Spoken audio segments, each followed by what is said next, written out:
They didn't come with weapons drawn. They didn't need to. The fleet crossed into human space in perfect formation, silent, precise, confident. Every known civilization had yielded when faced with them. Protocol dictated surrender within minutes. Humanity did not respond, no warnings, no fleets mobilized, no visible defenses, just silence. At first, the alien command considered it a sign of fear, but as their sensors began returning impossible readings, that assumption started to collapse. Because something was already there, watching them, and whatever it was, had been waiting. The fleet advanced deeper without hesitation. From a distance, it looked like a flawless geometric formation, perfect symmetry carved into the void. Each vessel maintained exact spacing, synchronized velocity, and absolute silence across all non-essential channels. It was not just a military maneuver, it was a statement. They had done this before, dozens of times. And every time, the result had been the same: submission. Entire civilizations had collapsed before the fleet even needed to fire a single shot. Some surrendered out of fear, others out of calculation. A few tried to resist, but resistance had always followed a predictable curve. Humans, according to the archives, were supposed to fall somewhere in between. That assumption was already beginning to fail. "Report," the High Commander said, his voice calm, controlled, almost indifferent. He had seen this scenario unfold more times than anyone on that deck. "Outer sector clear," the systems officer replied. "No defensive satellites, no orbital weapon platforms, no fleet mobilization detected." A pause. Then, no transmissions. That changed the deck. The absence of response was not unfamiliar, but it was rare. Most species attempted something, a warning, a plea, a negotiation. Humans had done nothing. The commander leaned slightly forward. "Expand scan range." "Already at maximum." "Then push beyond protocol." A brief hesitation, then compliance. The sensors extended into deeper layers, gravitational distortions, quantum residue mapping, dark spectrum sweeps. Still nothing. No fleet, no traps, no signs of panic, just space, empties and quiet. Too quiet. No one said it out loud, but everyone felt it. No one answered immediately. Because silence in war was never neutral. Silence meant something was being hidden, or worse, something was waiting. "Maintain course," the commander ordered. The fleet obeyed. Massive vessels continued forward, crossing a boundary that to most looked like nothing more than empty space. But in human records, that invisible threshold marked the beginning of a controlled zone, not defended, not fortified, just controlled. The difference, though subtle, would soon become critical. Minutes passed, long enough for confidence to settle back into the command deck, long enough for the absence of resistance to start feeling like validation. Then, "Commander," the voice came from navigation, quiet, careful, not alarmed, but uncertain. "Yes, one of the forward ships adjusted its course." The commander frowned slightly. "Clarify. Minor deviation, 0.003 degrees off formation. That's within tolerance." "Yes, sir, but..." The officer hesitated. "But what?" It corrected itself. A pause. "That's expected." "No, sir," the officer said slowly. It corrected without instruction. That answer landed harder than expected. The commander turned his attention fully to the display. "Run command logs. Already checked. No override, no system error, no external signal." Then why did it move? No one had an answer. And that was the problem, because fleets like this did not make mistakes. Every movement was calculated, every adjustment commanded. There was no room for spontaneity. And yet, there's another one. Heads turned. A second ship. Different position, different vector, same kind of correction, small, precise, uncommanded. The deck fell silent, then a third and a fourth. Each shift so subtle, it would have gone unnoticed in any other fleet. But not this one, not here.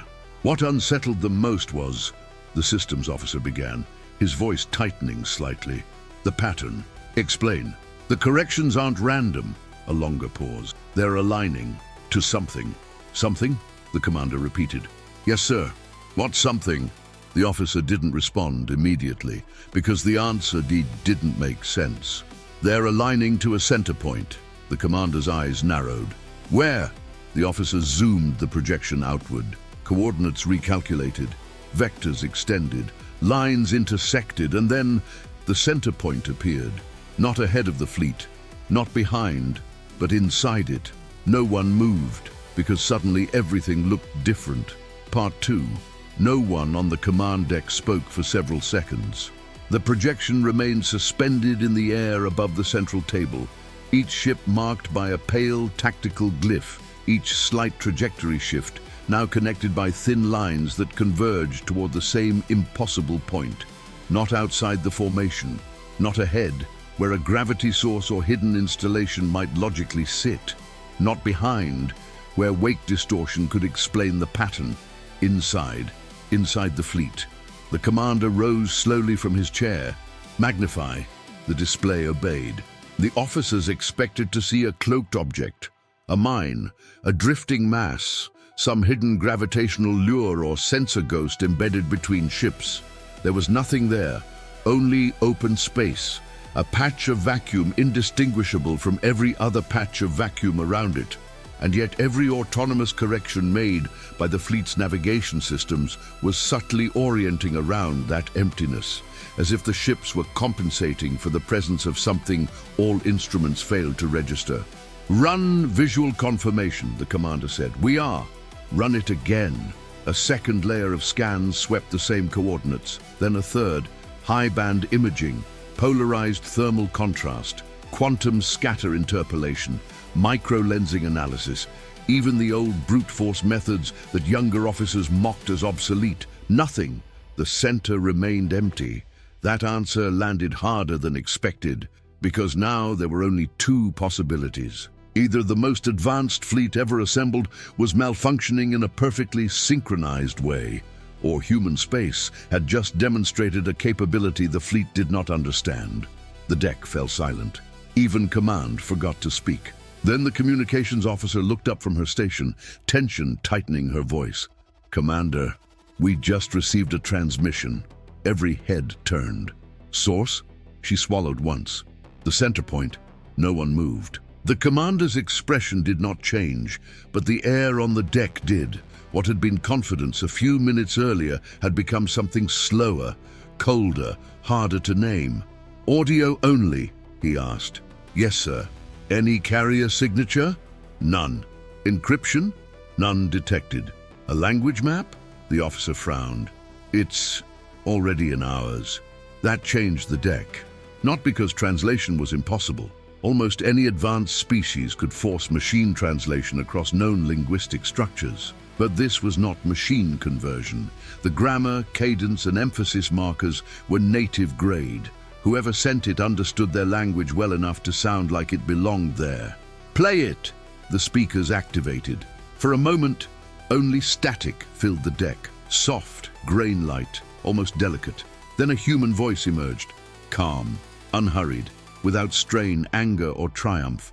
You are inside restricted space. A pause. Not theatrical, not aggressive, just measured. You were not invited. The commander did not blink. The voice continued. You may leave now. No threats followed, no military boasting, no countdown, no display of force, just that. You may leave now. Several officers exchanged quick glances, not because the words were frightening, but because they were not. The tone lacked every marker they associated with deterrence. No rage, no fear, no defensive urgency, no overcompensation. It sounded disturbingly like a statement from someone already in control. Trace the source, the commander said. We can't. What do you mean can't? No signal path, sir. No relay bloom. No directional bleed. It's appearing across internal audio architecture as if it originated inside our own communication network. Then isolate the system. Already attempted. And? The communications officer looked genuinely unsettled now. It wasn't using the comm system. A murmur almost rose across the deck, but training suppressed it. The commander stared at the center point again. Replay. The message played a second time. You are inside restricted space. You were not invited. You may leave now. This time, people listened differently. The pauses mattered more. The absence of emotion mattered more. What unsettled them most was not the warning itself. It was the assumption behind it. The human voice had not asked who they were. It had not demanded their purpose. It had not attempted negotiation. It had simply informed them that they were somewhere they should not be, and then offered them a chance to correct the mistake, as if the outcome had already been decided. Psychological pressure tactic, said one tactical analyst at last, too quickly, as though speaking the theory aloud might make it solid. Minimalist deterrence designed to provoke uncertainty. We've seen similar patterns in weaker species attempting asymmetrical bluff posture. No one answered immediately, because the theory sounded correct and completely wrong. The commander let the silence linger before asking, do weaker species usually infiltrate autonomous naval guidance and inject transmissions into closed architecture without using the comm system? The analyst lowered his gaze. No, sir. The commander turned to sensors. Any power spike? None. Any life signs at the center point? None. Mass? None. Radiation? Background only. He looked at navigation. And yet our ships are orienting around it. Yes, Commander. He studied the projection for another long second. Then he made the kind of decision that had built his reputation. Advance one line. The deck hesitated. Not from disobedience, from surprise. A fleet commander does not ignore the unknown lightly, but neither does he retreat from a disembodied voice and an invisible point in space with no measurable threat signature. Doctrine had limits, and fear of uncertainty was not meant to replace judgment. Advance one line, he repeated. The order spread. Engines adjusted. The front formation moved. Not fast, not dramatically. Just enough to test the center, enough to see whether the anomaly would react. For 3 seconds, nothing happened. For 5, still nothing. A few officers began to recover the smallest fragments of their earlier confidence. The human warning, perhaps, had been exactly what the analyst suggested. A pressure tactic, a clever one certainly, but still a bluff. Then the lead cruiser vanished. No explosion, no rupture, no flash. One moment it occupied a fixed place in the projection and in the visual field beyond the forward screens. The next moment it was gone. Gone so completely that the mind rebelled against it. Several officers stared, waiting for their perception to correct itself, for debris to appear, for sensor lag to resolve, for some hidden cloak effect to fail and reveal the ship displaced to another vector. Nothing came. Its tactical symbol blinked once and disappeared. The deck fell silent, not the silence of discipline, the silence of shock. Report! The commander snapped. No answer came for nearly 2 full seconds because every station was trying to understand the same impossible absence. Then sensors spoke first. No debris, navigation, no drive flare, engineering analysis, no energy release, communications, no distress signal. Tactical, no weapons lock detected. The commander's jaw tightened. Location? Unknown. Unknown is not a location. We have no transition path, sir. It did not accelerate, fold, jump, breach, or fragment. It is simply absent. No one moved. Every rifle stopped. Every screen suddenly looked too bright. Every officer on that deck understood the same thing at once. The fleet had just lost a warship in the middle of formation without a single detectable mechanism. Then, the human voice returned. Same calm, same pace, same terrifying lack of effort. You were given a choice. No one answered immediately, because suddenly everything looked different. The commander stepped closer to the central table, eyes fixed not on the missing ship, but on the invisible center point. The rest of the formation still curved around like iron filings around a magnetic wound in space. He did not feel fear. Not yet. But something older than fear had entered the deck. Recognition. Not of the technology, of the posture. Humanity was not panicking. Humanity was not reacting. Humanity was not improvising. Humanity had prepared this moment long before the fleet crossed the border. And if that was true, then the vanished cruiser was not the beginning of resistance. It was the beginning of a demonstration. The commander finally spoke, and this time his voice was lower. "Open a channel." The communications officer hesitated. "To the source?" "To the human." A beat, then "Channel open." The commander stood straight, not defiant, not conciliatory, just exact. "This is High Commander Serac of the Dominion Expeditionary Fleet. Identify the mechanism by which you have interfered with our vessels." A pause answered him. Then the same human voice came back, almost thoughtful now. "No." That changed the deck. Not because the refusal was emotional, because it was simple. Absolute. The commander narrowed his eyes. "You have disabled one of our warships." Another pause. Then, "No. You crossed into human space.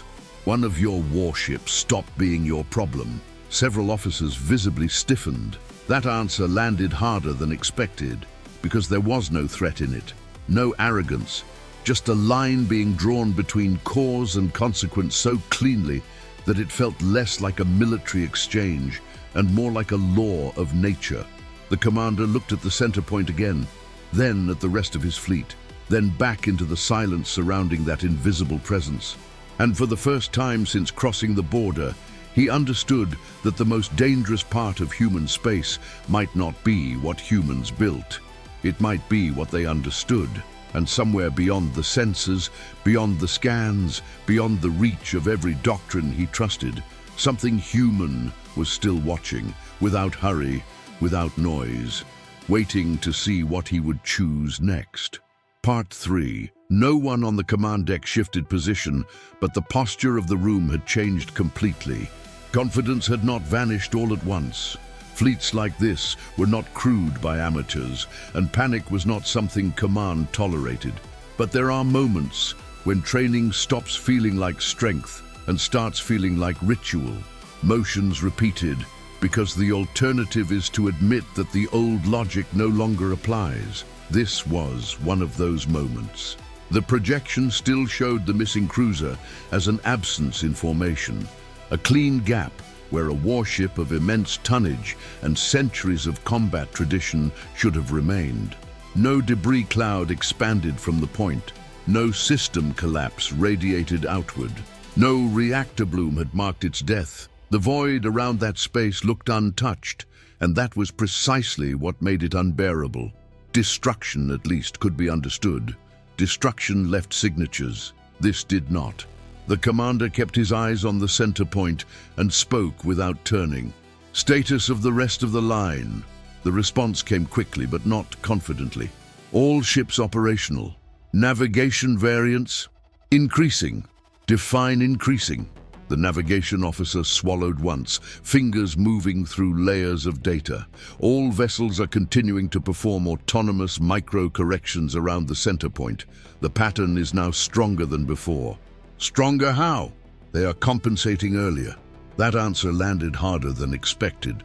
"Earlier?" the commander repeated. "Yes, sir. As if the ships are detecting the boundary before entering it." Boundary. No one liked that word. A boundary implied structure. Structure implied intent, and intent implied design. The tactical analyst leaned forward.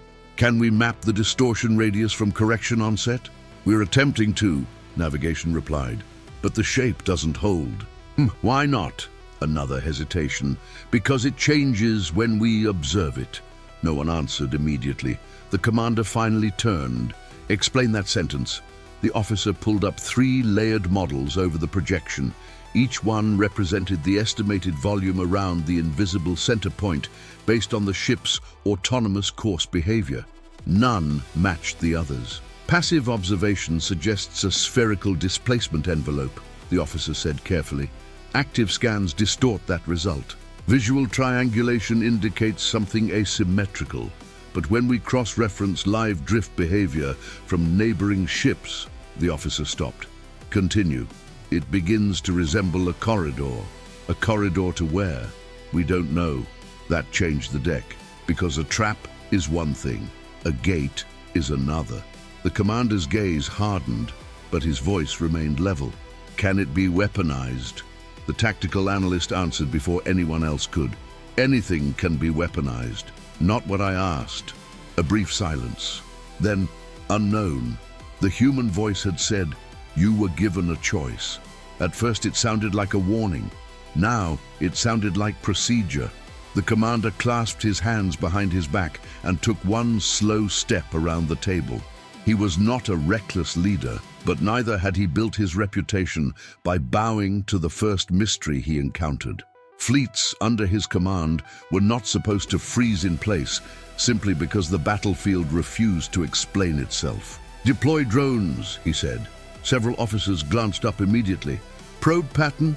Standard spread first, then dense lattice. I want the volume measured from every axis." Within seconds, launch orders rippled across the formation. Small, autonomous drones spilled from belly bays and outer racks, dozens at first, then hundreds.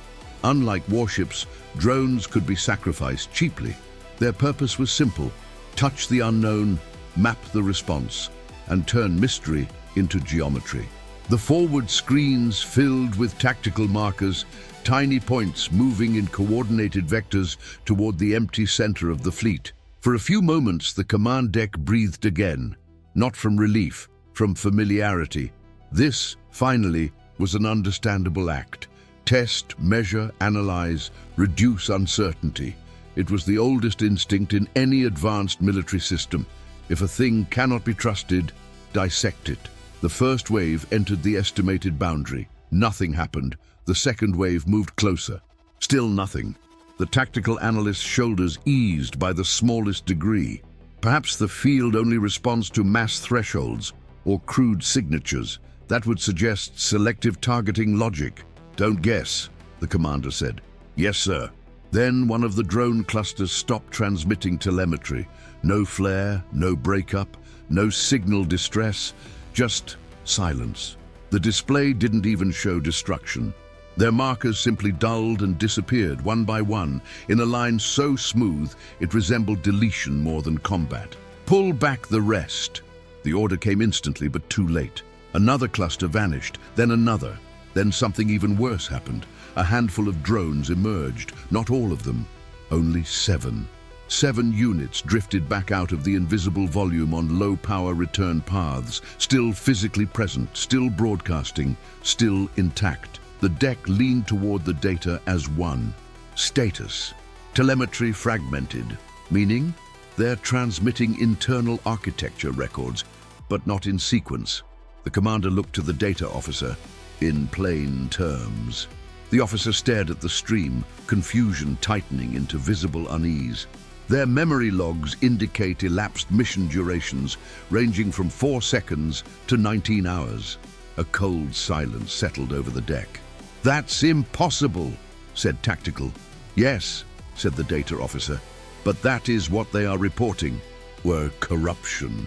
That was my first assumption, but physical wear metrics on the drone chassis correspond to the reported durations. Power depletion, thermal cycling, micro-impact residue, they match. No one moved, because suddenly everything looked different. If the logs were true, then the drones had not merely crossed into an unknown region of space. Space itself had behaved differently inside it. The commander lowered his head by a fraction, not in surrender, but concentration. Display visual playback.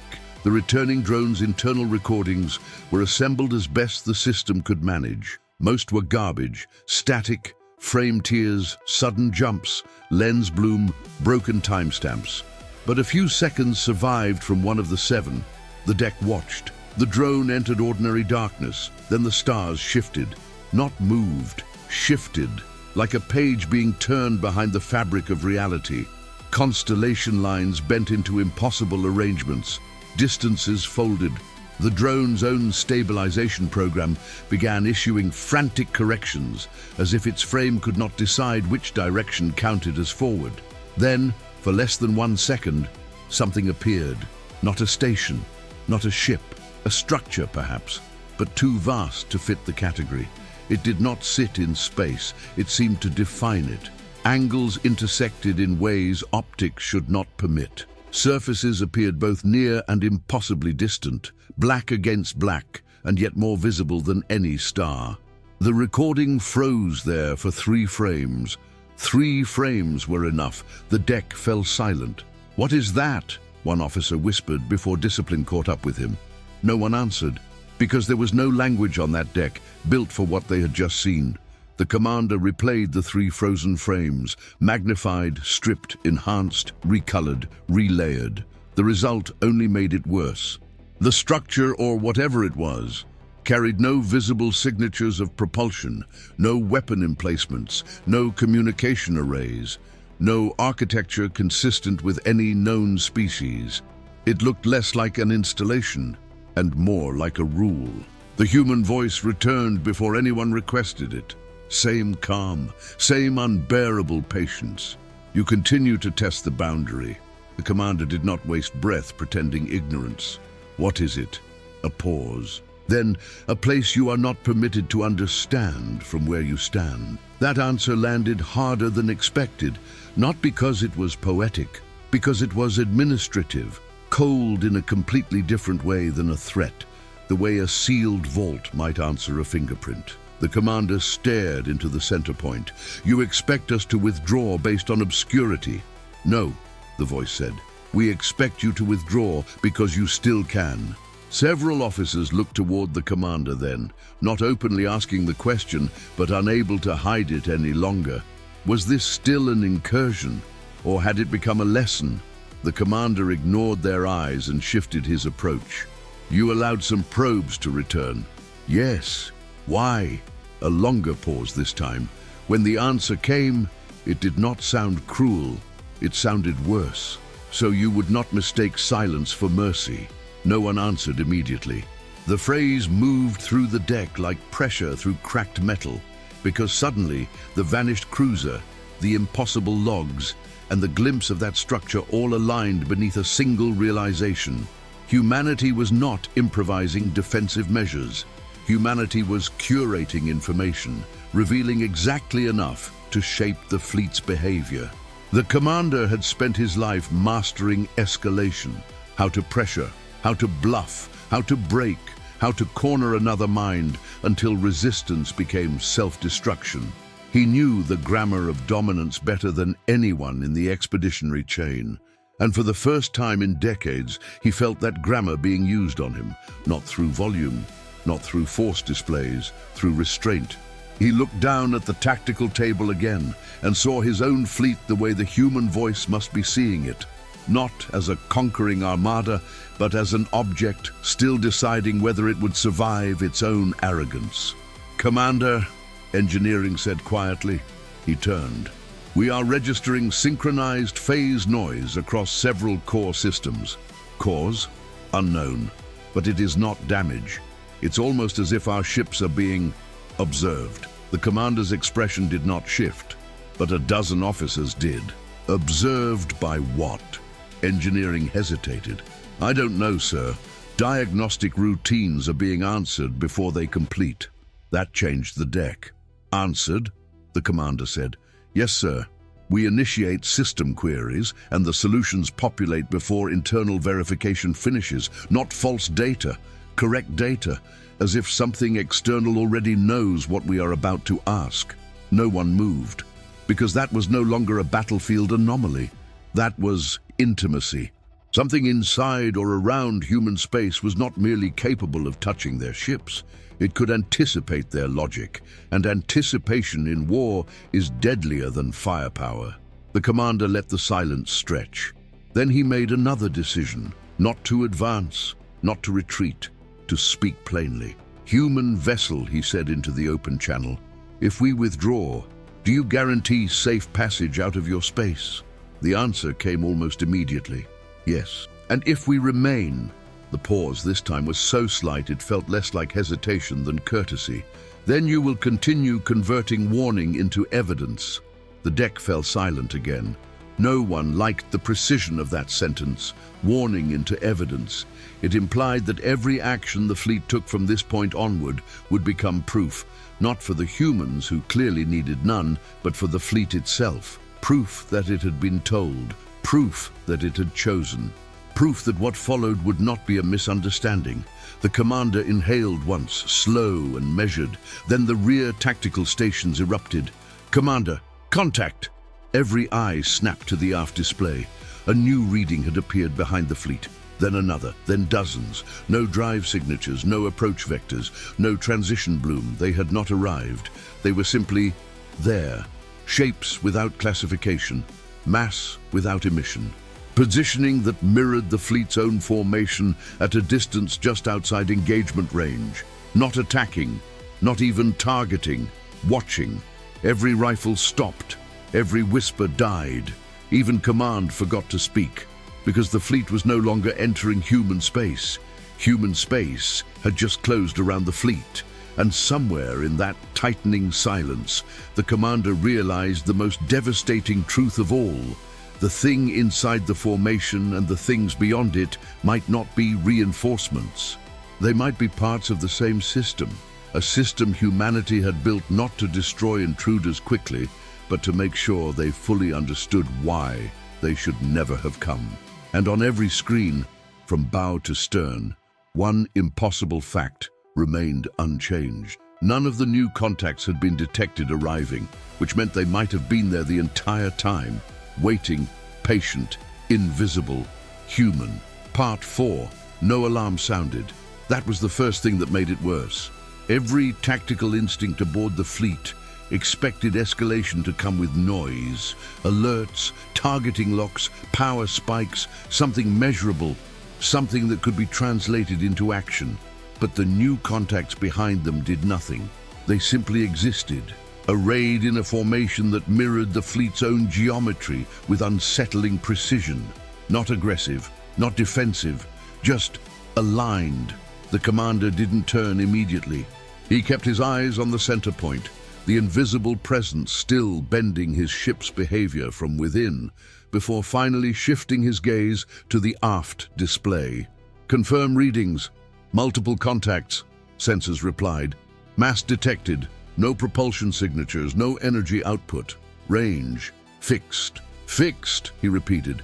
"Yes, Commander. They are not closing distance. They are not drifting. They are holding position relative to us."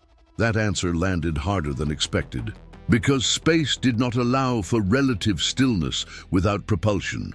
Everything moved, everything drifted, everything obeyed momentum, unless something was actively controlling the frame of reference. What unsettled them most was... The sensor officer hesitated, then continued. "Their position updates synchronize with our own movement. When we adjust, they adjust instantly. No delay." No one answered immediately, because that was not tracking. That was anchoring. The fleet was no longer navigating space. It was inside something that was navigating them. The commander exhaled slowly. "Run full spectrum classification. Attempting no match.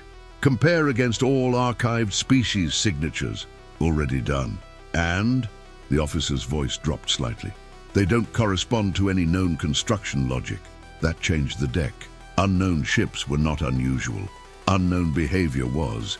The tactical analyst stepped forward. "They could be autonomous constructs, defensive lattice, distributed AI guardians. Do they target us? No. Do they respond to scans? No. Do they exist in a way that allows us to engage them?" A pause. "Uncertain." The commander's eyes hardened. "Uncertain is not acceptable." "No, sir." Silence returned. Not empty, pressurized, because every second that passed without action made one fact clearer. The humans were not escalating, they were enclosing. The commander finally spoke again. "Open channel. Channel open. This is High Commander Serac. You have deployed additional units behind our fleet." A brief pause. Then the human voice answered, "We have not deployed anything." The words settled over the deck like frost. "That is incorrect," the commander said, his tone still controlled. "No," the voice replied calmly. Your perception is adjusting. That answer landed harder than expected. Several officers visibly stiffened. Clarify, the commander demanded. Another pause. Then, you crossed a boundary where your models no longer apply. The commander's jaw tightened. That does not explain the presence of these constructs. It does, the voice said. You are interpreting structure where there is only context. No one moved, because that sentence just made even less sense. And yet, somewhere beneath the confusion, something else began to form. A pattern, not in the data, in the behavior. The humans were not describing weapons, they were describing conditions. The commander looked again at the aft contacts, then back at the center, then at his own fleet, and for a brief moment, he considered a possibility that did not fit inside any military doctrine he had ever studied. What if, he said slowly, we are not being surrounded? No one answered, because no one knew how to complete that thought. The commander finished it anyway. What if we are already inside? That changed the deck. The silence that followed was deeper than anything before it. Because suddenly everything looked different. The center point was not an anomaly. The rear contacts were not reinforcements. The drones were not being destroyed. The cruiser had not been attacked. Every assumption built on conflict was failing. The commander turned sharply to navigation. Plot exit vector immediate. Vector plotted. Execute. Engines flared. The fleet shifted. For the first time since crossing into human space, they attempted to leave. Not tactically. Not cautiously. Directly. A clean withdrawal. For 3 seconds, the maneuver executed perfectly. Ships aligned. Velocity increased. Distance from the center point began to grow. Then stopped. Not gradually. Instantly. Every ship froze in relative position. Not from engine failure, not from external force, from something far more precise. Navigation spoke first, voice tight. We are still moving, sir. The commander's eyes snapped to the display. No, we are not. Yes, sir. Engines are active. Velocity is increasing, but what? We are not changing position. No one answered immediately, because that was impossible. Motion without displacement, velocity without distance. It violated every operational law they relied on. Confirm visually. Visual confirms stationary. Confirm relative positioning. Unchanged. Confirm inertial drift. None. That answer landed harder than expected, because suddenly there was no direction left to go. Forward led deeper inside. Backward did not exist. Lateral movement only reoriented the same geometry. The fleet was no longer navigating space. Space was defining the fleet. The commander stood completely still now, not frozen, focused. Human vessel, he said. Yes, the voice replied. We are attempting to exit your territory. I am aware. Then allow it. A pause. Then, you are attempting to leave using the same assumptions you used to enter. The commander's eyes narrowed. Explain. Another pause. Then the voice spoke, slower this time. Your species treats space as distance. No one moved. The voice continued. We treat it as agreement. That changed the deck, not because they understood it, but because, somewhere beneath the confusion, it felt consistent. You crossed without permission, the voice said. That action established the current conditions. The commander felt something unfamiliar press against the edges of his control. Not fear, not yet, but the beginning of it. What are the conditions? He asked. A longer pause. Then, you are here. No one answered immediately, because there was no way to argue with that. The commander looked at the frozen projection of his fleet, at the ships that still moved, without going anywhere, at the contacts that mirrored them, at the invisible center that held them, and for the first time, he understood the scale of the mistake. This was not a defensive perimeter. This was not a battlefield. This was not even, in the traditional sense, human territory. This was a system of rules, and they had entered it without understanding them. The commander spoke again, quieter now. What do you want? The answer came without delay. For you to leave. We are trying. No, the voice said. You are repeating. That answer landed harder than expected. The commander's mind moved quickly now, not tactically, conceptually. If space is agreement, he began slowly, then movement requires permission, silence, not from confusion, from recognition. The human voice returned, yes. The deck did not react outwardly, but something shifted, because suddenly there was a path, not through force, through understanding. The commander straightened, not defeated, adjusted. Then we request permission to withdraw. The silence that followed was absolute. Every system, every officer, every thought seemed to pause with it. Even the rear contacts felt stiller. Then the voice answered, and this time, for the first time, there was something in it that had not been there before. Not warmth, not approval, but something close to acknowledgement. Request received. The fleet waited, not moving, not breathing. Then, granted, everything changed. The ships moved, and this time they went somewhere. Part 5. The moment permission was granted, the universe aligned. There was no flash, no surge of energy, no visible shift in space, and yet every officer on the deck felt it instantly. The fleet was moving, not in the mechanical sense. They had been moving before. Engines were already active, velocity already increasing. But now, for the first time since crossing into human space, movement meant something again. Distance returned. Vectors mattered. Position changed. The invisible pressure that had held them in place, without force, without resistance, simply released. Navigation spoke first, almost disbelieving. We are gaining distance. Confirmed, sensors added. Relative displacement increasing across all vessels. No one celebrated, no one relaxed. Because what had just happened was not a victory, it was permission. That changed the deck. The commander remained still, eyes locked on the projection, as the fleet began to pull away from the center point. Slowly at first, then steadily. Then with increasing clarity as space itself resumed behaving like something they understood. Behind them, the contacts remained, still matching formation, still silent, still watching.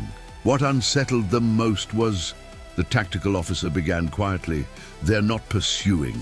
The commander didn't respond, because pursuit implied intent. This was something else. The rear contacts were not chasing, they were maintaining context. As long as the fleet remained within whatever boundary they had crossed, those shapes, those presences would exist. Not as enemies, not as allies, as conditions. The commander finally spoke. Maintain withdrawal speed, no sudden acceleration. Yes, Commander. Do not break formation. Yes, Commander. Do not attempt to scan the rear contacts again. A hesitation. Then, yes, Commander. That answer landed harder than expected, because the order was not defensive, it was respectful. And every officer on that deck understood why. They had tested, they had measured, they had pushed, and every time they did, human space had answered, not with aggression, but with correction. The message had never changed. You are here because you chose to be. You will leave because we allow it. The fleet continued to move. Distance from the center point increased. The subtle distortions in navigation began to fade. Autonomous corrections decreased. Ships stabilized into standard formation without interference. For the first time since entering, their systems felt theirs again. But the silence did not lift, because no one mistook this for normal space. Not anymore. Commander, communications said quietly. He turned slightly. We are receiving another transmission. Source? A pause. Everywhere. That changed the deck. Play it. The human voice returned. But this time, it was different. Not in tone. Still calm. Still controlled. But there was something beneath it now. Something that hadn't been there before. Not authority, not warning. Context. You are exiting correctly. No one moved. The voice continued. You adjusted. That answer landed harder than expected, because it sounded less like a statement and more like an observation being recorded. You were given information, the voice said. You interpreted it. You changed behavior. A pause. That is sufficient. The commander listened carefully, not for threat, for meaning. What happens, he asked slowly, to those who do not adjust? No one answered immediately because the answer was already known. Still, the voice responded. They remain. Silence followed. Not because the answer was unclear, because it was too clear. The commander's eyes shifted once more to the center point, now distant, now fading from relevance as space normalized around them. The missing cruiser did not reappear. No wreckage, no signal, no closure, just absence. And suddenly that absence felt intentional, not destruction, not loss, retention, as if the ship had not been destroyed, but kept. What unsettled them most was, the systems officer whispered, barely audible, "We don't know where it is." The commander answered quietly. "No." A pause. "We know exactly where it is." No one asked him to explain, because they understood. The cruiser had not been lost in space. It had been lost in a place where space did not behave like theirs. A place defined not by distance, but by permission. The fleet crossed what their systems finally recognized as the boundary. Not visually, not physically, but behaviorally. The moment they passed it, everything returned. Stars stabilized, sensor noise normalized, background radiation aligned with known models.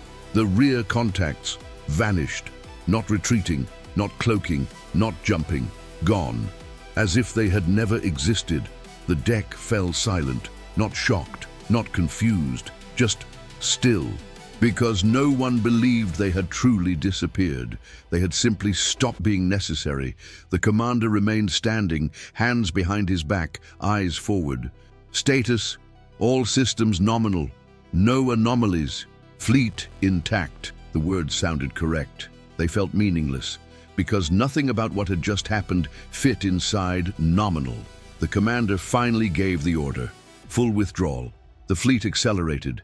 This time, without resistance, without distortion, without permission. Or perhaps because permission had already been given. Minutes passed, then hours. And still, no one spoke more than required, because something had changed. Not in the ships, not in the systems. In them. The commander turned once more to communications. Open channel. Channel open. He stood straight, measured, controlled. "This is High Commander Serac." A pause. Then he continued. "We acknowledge your space." No reply came immediately, but this time he did not expect one. Because the message was not for the human voice. It was for whatever had been listening beyond it. And somewhere, far behind them, in a region that no longer followed their rules, something human had already understood, that they had learned, that they would not return the same way again. And that, for now, was enough. They did not speak for a long time after leaving. Not because there was nothing to report, but because no report could contain what had just happened. The fleet moved through normal space again, predictable, measurable, safe. Every system responded as expected. Every calculation behaved. Every law they trusted held firm. And yet, no one on that deck believed they had truly left, because something had followed them. Not physically, but conceptually. The commander stood in silence, watching the stars return to something familiar. But familiarity no longer brought comfort, because now he understood something that had never appeared in any archive. Fear and danger are not always the same thing. The fleet had faced danger before, overwhelming danger, weapons that could erase planets, species that could adapt faster than they could respond, wars that reshaped entire sectors. But this had not been danger. This had been control, absolute, effortless, and worst of all, calm. What unsettled them most was, the communications officer said quietly, almost to herself, "They never tried to stop us." No one answered immediately, because she was wrong. They had been stopped, completely, without force, without resistance, without even raising their voice. The commander finally turned away from the forward display. "Record this," he said. Every station snapped to attention. Classification, human-controlled territory. A pause. Then he continued. Amend previous threat assessment. Another pause. And then, do not categorize as hostile. Several officers looked up, surprised, but not confused, because they understood. Hostility implied intent to destroy. This was something else entirely. Categorize as... The commander stopped for a fraction of a second, searching, not for the right word, for a word that even existed. Then he finished, non-negotiable. That changed the deck, because that word carried more weight than any threat. Non-negotiable meant there would be no war here, no conquest, no victory, only outcomes, and those outcomes would not be decided by strength, but by understanding. The commander stepped forward again, slower this time. Add directive. Yes, Commander. No vessel is to enter human space without explicit permission.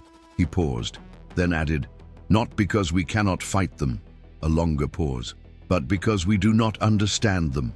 The silence that followed was absolute, because suddenly everything looked different. Not just human space, not just the fleet, but the entire idea of power. For the first time in recorded history, they had encountered a species that did not prove dominance through destruction, but through restraint so complete it made resistance irrelevant. The commander gave one final order. Archive all sensor data. Yes, Commander. Flag for highest level analysis. Yes, Commander. And mark this encounter. He stopped again, then finished, as incomplete. No one questioned it, because they all felt the same thing. This was not a battle that had ended. It was a boundary they had touched and survived. For now, far behind them, in a region where space did not behave like distance, where movement required agreement, and where silence carried more weight than weapons, something remained, watching, not with hostility, not with fear, but with a kind of patience no military doctrine had ever prepared them for. Because humanity had not needed to destroy them. They had simply shown them how small they were inside the wrong set of rules, and that lesson would spread farther than any fleet ever could. The commander looked out one last time at the stars, different now, not because they had changed, but because he had, and somewhere, deep in the quiet of his own thoughts, he understood the truth that no report would ever fully capture. Humanity did not defend its space. Humanity defined it. And if you were human, subscribe, leave your like and comment below. Humanity stands.